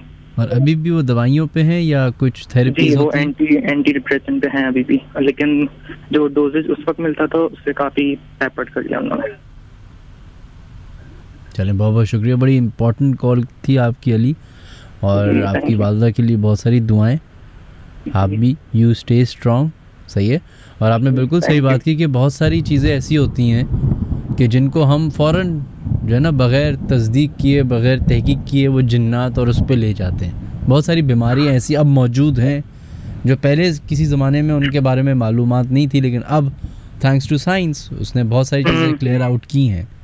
जी और मेरी ननिहाल थोड़ी इस साइड पे पढ़ने पे आने पे तो उन्होंने सब यही लेबल दे दिया कि नहीं ये कब्रिस्तान जाती थी इसीलिए ऐसा हुआ है।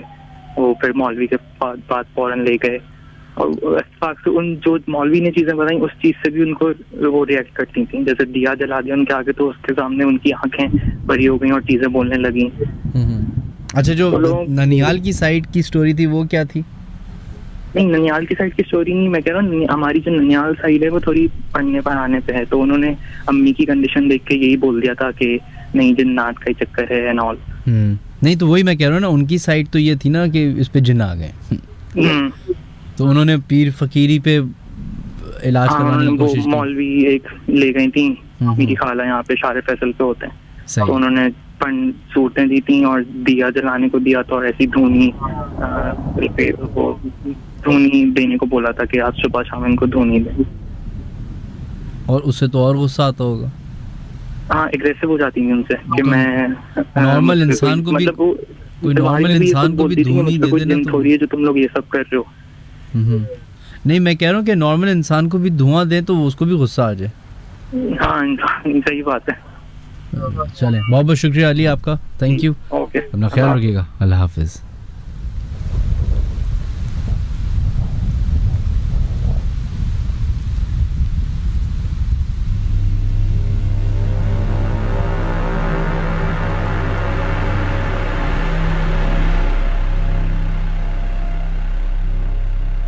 चलो जनाब, बढ़ते हैं अपनी नेक्स्ट ईमेल की तरफ। मैं एक प्राइवेट कंपनी में काम करता हूं जो कि शेरशाह में है। ये वाक़या मेरी कंपनी में नाइट शिफ्ट में पेश आया था। एक वेयरहाउस कंपनी से थोड़ा अलग होके बनाया गया है। वो दरअसल बराबर कंपनी से रेंट पे लिया गया है स्टोरेज के लिए। तकरीबन 600 गज का बड़ा वेयरहाउस होने की वजह से उसके अंदर प्रॉपर लाइटिंग नहीं होती थी, और नाइट शिफ्ट में हार्डली 7-8 लड़के होते हैं जो कि सिर्फ ज़रूरत के तहत वेयरहाउस के 2nd फ्लोर पे जाते हैं। ये सभी ने सुन रखा था कि 2nd फ्लोर के मामलात रात के वक्त में कुछ ठीक नहीं होते, लिहाजा सुपरवाइज़र 2 लड़कों को साथ भेजता था। एक दिन ये हुआ कि सुपरवाइज़र किसी काम से नीचे चला गया और उसकी गैर मौजूदगी में 3 लड़के 2nd फ्लोर पे सिगरेट पीने चले गए। बाकी लोग नीचे थे, तकरीबन 5 लड़के जो कि बैठे बातें कर रहे थे।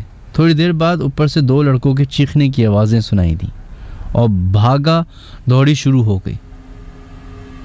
सब एकदम खड़े हो गए और 2nd फ्लोर की तरफ भागे तो देखा उनमें से एक लड़का भागता हुआ नीचे तेज़ी से उतरने लगा। उसकी हालत देख के सारे लड़के एक साथ ऊपर चढ़े और 2nd फ्लोर में एंटर हुए। तमाम इजाफी लाइट्स जलाई गईं और इधर उधर चेक किया गया कि यहाँ कौन था।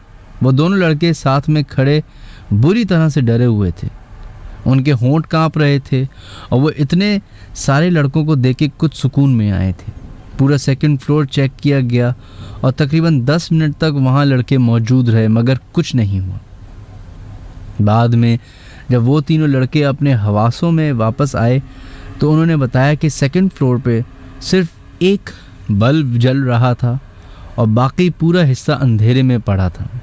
अंधेरे में अचानक से उनको कोई उनकी तरफ चलता हुआ दिखाई दिया, जो कि अंधेरे में उनकी तरफ तेज़ी से बढ़ रहा था। जब तक उन लोगों ने चीखें मारी और भागे, वो चीज़ कहाँ गई किसी को नहीं पता। उसके बाद से अब सेकंड फ्लोर पे 4 लड़कों का ग्रुप जाता है और रात में ज़्यादातर किसी को जाना नहीं दिया जाता। दिन के टाइम भी 2 बंदे एक साथ जाते हैं सेकंड फ्लोर के आखिरी हिस्सों में।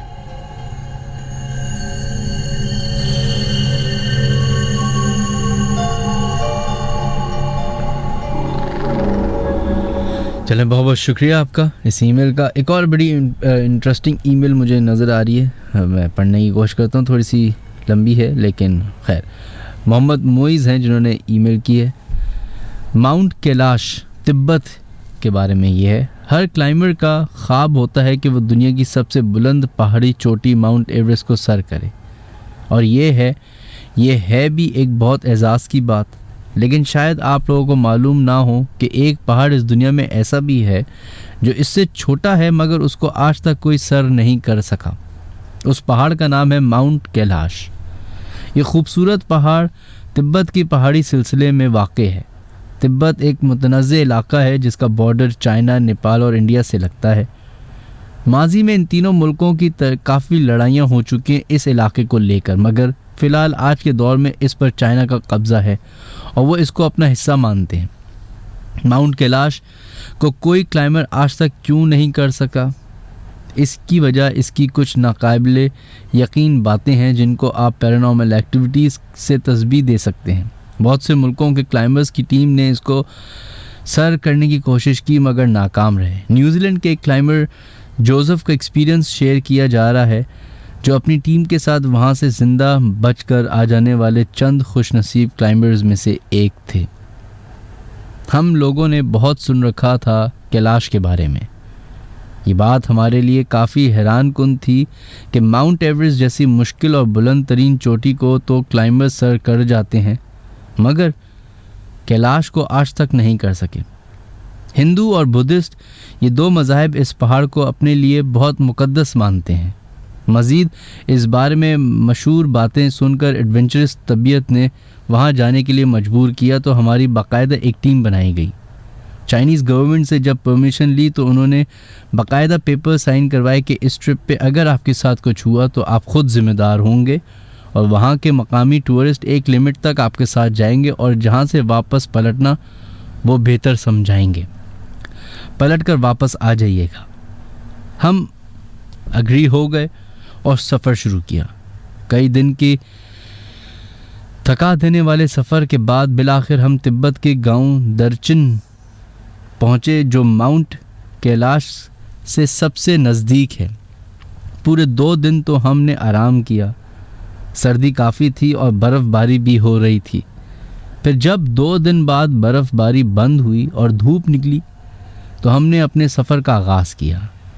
हमारे साथ वहाँ के 2 मकामी लोग थे जो हमें रास्ता गाइड करते हुए हमारे साथ चल रहे थे। दूर से किसी पिरामिड की तरह नज़र आता माउंट कैलाश नहायत ही खूबसूरत दिखता था। लगातार 3 दिन सफ़र के बाद हम फाइनली पहाड़ से जस्ट 1 किलोमीटर दूर रह गए। उस मेन पॉइंट पर आ गए जहाँ से चढ़ाई शुरू करनी थी और रास्ता सीधा के बजाय ऊपर की तरफ जाना शुरू हो गया था। हमें वहाँ माहौल बहुत अजीब सा फील हुआ। अजीब पुरस्रार खामोशी, हल्की हल्की हवा चल रही थी। मैंने इधर उधर देखा और तस्वीरें लीं। एक टूर गाइड को बोला कि मुझे बहुत अजीब सा फील हो रहा है, अजीब भारीपन है। उसने बताया कि ऐसा होता है, आप इतना करीब जो आ गए हैं, घबराएं नहीं, देखें क्या होता है। रात होने वाली थी तो हम सब ने वहीं अपने कैंप्स लगा लिए। रात को खाना वगैरह खाया, खूब एंजॉय किया और सो गए। रात के किसी पहर एक बांसुरी की खूबसूरत धुन से अचानक मेरी आंख खुली। मेरे बराबर में मेरा कुलीग रेलम सो रहा था। मैंने उसको जगाया, उठ भाई। वो हड़बड़ा कर उठा। मैंने उसको खामोशी से कहा कि सुन रहे हो ये आवाज़? उसको भी सुनाई दी। कैसे ना सुनाई देती, बहुत वाज़े थी। इतने में मेरे वॉकी टॉकी पे दूसरे कैंप से भी कुलीग्स का फ़ोन आ गया जो कि इस आवाज़ से उठे हुए थे। मैंने टूर गाइड से बात की, पूछा कि ये कौन बजा रहा है। बोलता है सर मुझे नहीं पता, यहाँ रोज़ रात को इस तरह की आवाज़ें आती रहती हैं। मैंने कहा कि मैं बाहर निकल के देखता हूँ, तो उसने मुझे सख्ती से मना किया। मैं भी डरता नहीं था। मैंने कहा कि मैं जा रहा हूँ पता करने। वो रोकता रह गया और मैं टॉर्च लेकर बाहर निकल गया। रेलम भी मुझे मना करता रह गया। बाहर निकलते ही जो मंजर मैंने देखा बयान नहीं कर सकता। पहाड़ अजीब नीले रंग की रोशनी से चमक रहा था। लाइट काफ़ी ज़्यादा थी, समझ नहीं आ रहा था कि कहाँ से आ रही है। बांसुरी की वो पुरस्कार आवाज़ खामोशी को चीरती हुई माहौल को खौफनाक बना रही थी। मैंने इधर उधर जहाँ तक मेरी नज़र जा रही थी देखा, कोई नहीं था। मैं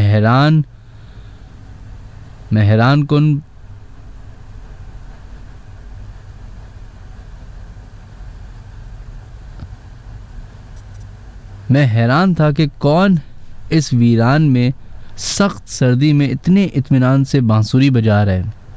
मैंने टूर गाइड से दोबारा बात करना चाही, मगर मेरे वॉकी टॉकी ने काम करना छोड़ दिया। मैं हाथ से उसको झटकने लगा कि अब इसको क्या हो गया। मेरा गुस्सा तेज़ हो गया था और फिर मैं चिल्लाया, कौन है, सामने आओ। बांसुर की आवाज़ थोड़ी तेज़ हो गई, पुरस्कारियत में इजाफा हो गया और अचानक एक तेज़ हवा का झोंका मुझको छूकर गुजर गया। मुझे सख्त नींद का एहसास हुआ। एक पल को ऐसा लगा कि जैसे न जाने कितनी भंग पी ली हो। मैं फ़ौरन गिरता पड़ता कैंप में वापस आया और बेहोश हो गया। सुबह आँख खुली तो सब लोग मेरे आसपास थे। मेरे होश में आ जाने पर खुश हुए। मैं नॉर्मल फील कर रहा था, मगर अजीब भारीपन था। मैं उठा तो मुझे अपने जिस्म में कुछ तब्दीली महसूस हुई। मेरे बाल और हाथ पैर के नाखून गैर यकीनी तौर पर अचानक बहुत बढ़ गए थे। ये कैसे हो सकता है? मैं टूर गाइड पर चिल्लाया, ये हो क्या रहा है यहाँ? वो बोला, सर मैंने कहा था ना आपको वहाँ ना जाएं।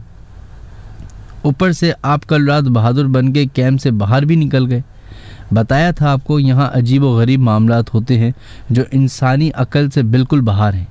शुक्र करें आपको कुछ हुआ नहीं। दूसरे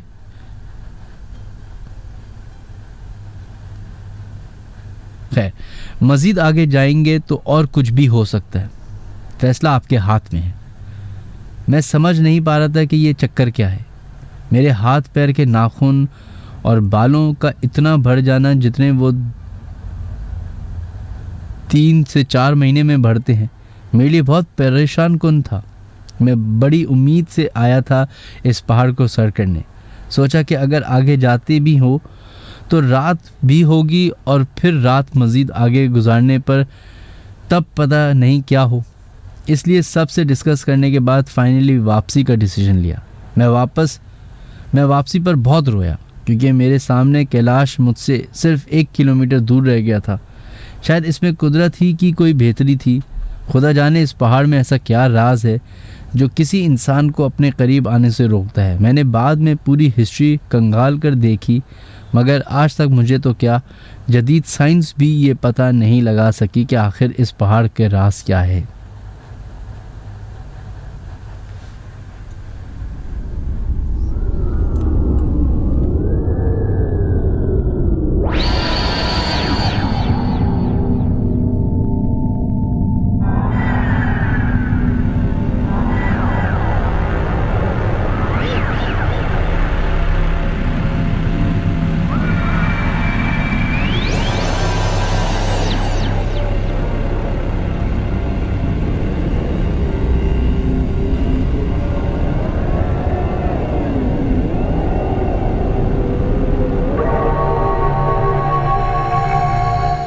ऑलराइट, बहुत बहुत शुक्रिया। That was an interesting email. Mount Kailash, इसके बारे में मुझे भी अभी पता चला है। अब घर जाके मैं इसके ऊपर ज़रा रिसर्च करूँगा कि देखूँगा कि आखिर क्या ऐसी बात है जो हमें भी नहीं पता चली थी। सर बहुत बहुत शुक्रिया मोइज़, थैंक यू। बढ़ते अपने शो के आखिरी कॉलर की तरफ, देखते हैं लाइन पे कौन है मौजूद। हेलो हेलो, अस्सलाम वालेकुम। वालेकुम अस्सलाम जनाब, कौन है हमारे से लाइन पे मौजूद? मैं मोहम्मद हाशिम बात कर रहा हूँ बलीर कोकराबाद से। जी मोहम्मद हाशिम साहब, कैसे हैं आप? अच्छा, मैं जो वाक़या आपसे शेयर करना चाह रहा हूँ वो वाक़या 2016 का वाक़या है। सही। हम लोग जो है ना सालाना ये लाड़काना कंबर शरीफ में हमारे मुर्शिद करीम है, हीरो कंबर शरीफ, वहाँ पर सालाना ईद मिलाद नबी का प्रोग्राम होता है। आप जरा ऊंचा बोलेंगे साहब? मैं ये कह रहा हूँ कि लाड़काना में एक पीर साहब है, उनका कंबर में एक आस्थान है। सही। वहाँ पर जो है सालाना रबीउल अव्वल का मिलाद होता है ना, रबीउल अव्वल के आखिरी दिनों में। तो हर साल हमारा वहाँ जाना होता है। 2016 में हम लोग जब गए, जुम्मे का वो 31 से होता है, जुम्मे का दिन और हफ्ते का दिन, हफ्ते को तकरीबन मगरिब खत्म हो जाता है मिलाद। अब हम लोगों को कोशिश थी, तकरीबन 25-30 हम लोग लड़के थे। वहाँ से मिलाद खत्म हुआ, हम लोग वहाँ से निकले तो गाड़ी वाले को फ्यूल भरवाना था। अब पंप तकरीबन वहाँ से जो है आधा पौन घंटा जो है आस्थाने से दूर है, शेदात कोट की तरफ है। सही। तो वहाँ पंप पे गाड़ी गई, तकरीबन रात का टाइम था, तो फ्यूल भरवा रहे थे। हम लोग टहल रहे थे उसी पंप पे। अब पंप जो था वन वे रोड है, साइड पे पंप है और दूसरे साइड पे कच्चा रास्ता है, बीच में वन वे रोड जा रहा है और बिल्कुल सन्नाटा, किसी पंप के अलावा, हमारी गाड़ी के अलावा और कोई इंसान का बच्चा कोई वहाँ नजर नहीं आ रहा था। सही। इतने में हम लोग टहल रहे थे, में एक ढोल की आवाज आई हमें। जो हमने देखा तो सामने वन वे रोड के उस साइड पे जहाँ कच्चे का इलाका था, कच्चा था, यानी कि कोई घर वगैरह नहीं, झाड़ियाँ, कांटेदार झाड़ियाँ वगैरह वहाँ होती है। वहां से जो है 15-20 अफराद पे मुश्तमिल जो है एक बारात जा रही थी, ढोल, बाकायदा ढोल बज रहा था। सही। अब हम लोग बड़ा हैरान हुए इस बात पे, बड़ी हैरानगी से हम लोग देख रहे थे। हालांकि वो इलाका बड़ा सन्नाटे वाला है, शायद आपने देखा भी होगा, जो पंजाब की तरफ जो ये रोड जा रहा है वन वे। हम लोग बड़ी हैरानी से हमें देख रहे थे कि वो ढोल बज रहा है, बाकी सब कुछ औरतें भी हैं और मर्द भी हैं, 15-20 अफराद थे, वो कच्चे की तरफ जा रहे हैं। अच्छा, जाते जाते वो कहाँ आंखों से ओझल हो गए, हमें समझ नहीं आई। हमने वहाँ बैठे एक जो गार्ड होते हैं, गार्ड से पूछा तो गार्ड ने बोला कि ये आप तो यहाँ नए आए हैं, मगर हम लोग हर हफ्ते को देखते हैं कि सैटरडे की जो नाइट होती है वो इसी टाइम तकरीबन 9 से 12 बजे के दरमियान में ये बारात यहाँ से गुजरती है। अच्छा। फिर उसने उसके बाद ये बताया कि हमारे पंप का एक बंदा था, कोई वर्कर, वो एक मरतबा इनके पीछे भी गया, बोला हमने बड़ा मना किया कि मत जाओ, उनके पीछे गया। वो बता रहा था गार्ड के, हम लोग देख रहे थे, वो बाकायदा जाके उस बारात में शामिल हो गया और कच्चे में उतर वो आंखों से ओझल हो गए। उसका कहना है कि आज तकरीबन 4 महीने होने को आए हैं, वो वर्कर न पंप पर वापस आया, न अपने घर पे वापस आया। अच्छा। तो ये वाक़या बताना था। और ये एग्जैक्टली किधर है, ये वाक़या किधर होता है एग्जैक्ट, मुझे लोकेशन बताएं। लाड़काना शेदात कोट जो है ना, शेदात कोट मशहूर जिला है, वहाँ वन वे रोड है जो पंजाब की तरफ जा रहा है। सही। खैर मैं तो इतना वाकिफ नहीं हूँ, मैं तो वहाँ हॉस्टल में लड़कों के साथ था। वहाँ पे एक पंप है, पंप जो है बिल्कुल वीराने में पंप है, वन वे रोड जा रहा है, एक तरफ पंप है, बाकी पूरा जो है झाड़ियाँ वगैरह कच्चा है, कच्चा रास्ता है। अच्छा, आई थिंक ये पहले भी मुझे आज से कोई 1-1.5 साल पहले सिमिलर इसी तरह का वाक़या, लेकिन अब मुझे जगह याद नहीं कि यही जगह है या नहीं, के बारे में बताया गया था। और वहाँ का तो ये बताया गया था कि वहाँ पे बाकायदा जिन्नात हाजिर होते हैं उस जगह पे, और कुछ वाक़या इस तरह था। बल्कि आपका बहुत बहुत शुक्रिया, आप मैं ऑनर बात बताता हूँ। थैंक यू, अपना ख्याल रखिएगा, अल्लाह हाफ़िज़। हाँ, तो बहुत मुझे याद आ रही है, अब वेगली याद है, तो पूरा मैं शायद सही तरीके से ना बता पाऊँ।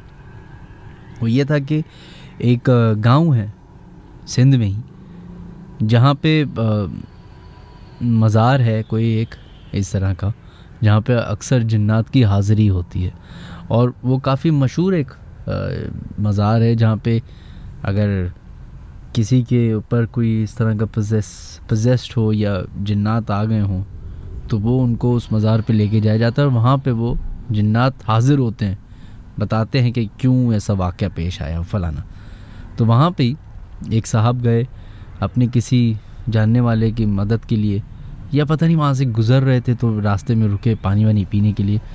तो कहते हैं कि मैंने देखा कि वहाँ पे बहुत सारे लोग एक खुले मैदान में एक मज़ार से दूसरे मज़ार तक एक अच्छा खासा स्ट्रेच था 1-1.5 किलोमीटर का, उसमें वो लोग जो हैं वो टेढ़े मेढ़े भाग रहे हैं उल्टे सीधे कलाबाजियाँ खाते हुए। और फिर वहाँ पे उस मज़ार के बारे में पता चला कि वहाँ पे अक्सर औकात जो है वो जिन्नात की हाज़िरी होती है।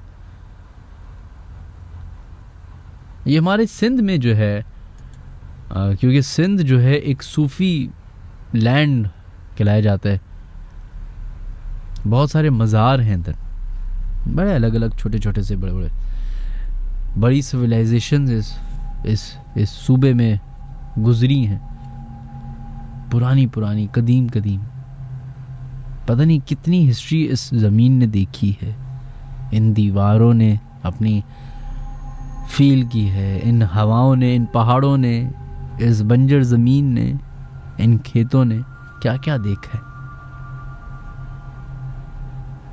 हम चूँकि 70 साल अभी हमारे इस मुल्क को हुए हैं, 75 साल,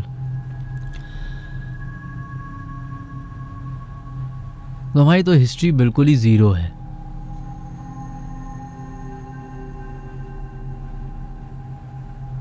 दो 100 साल, 300 साल, 400 साल पुरानी हिस्ट्री वाले जो ममालिक हैं,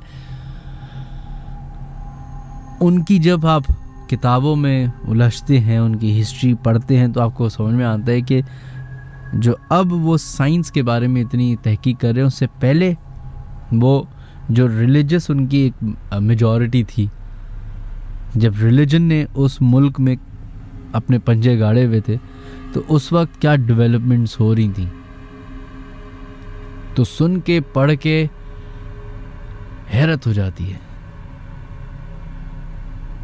जैसे रातों रात स्कॉटलैंड का एक मशहूर कासिल है जो कि रातों रात खाली हो गया। उस कासिल में कोई 12-13 लोग रहते थे, अमीर तरीन लोग।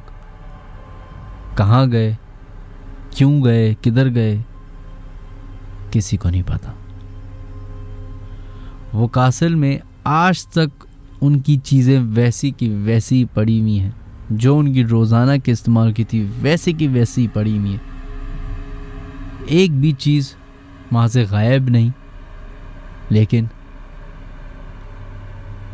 कहाँ गए किसी को नहीं पता। ये जो मखलूक है जिसके बारे में हमने बात की है, बहुत सारे लोगों को बड़ी फ़नी भी लगती होंगी। बहुत सारी बातें ऐसी हैं जो इंसानी दिमाग को समझ नहीं आती, और बड़ा कॉमन फिनोमेन है, जब समझ नहीं आता तो लोग उसका मजाक उड़ाते हैं, क्योंकि इन्फॉर्मेशन नहीं होती। लेकिन एक बात का मुझे यकीन है, कहते हैं कि जब इस मखलूक के बारे में बात की जाती है तो ये करीब आ जाती है, गौर से सुनना शुरू करती है कि हमारे बारे में आखिर बात क्या हो रही है। वो बड़ा एक नॉर्मल फिनोमेना है। किसी इंसान के बारे में आप सरगोशी करें तो वो भी तजस्सुस में आ जाता है कि क्या बात हो रही है मेरे बारे में। अब आप ये सोचिए कि आप अभी जिधर मौजूद हैं, जिस कमरे में, जिस ऑफिस में, शायद आप अकेले हों, पर यह आपकी गलत फहमी है कि आप अकेले हैं। हो सकता है आप अकेले ना हो।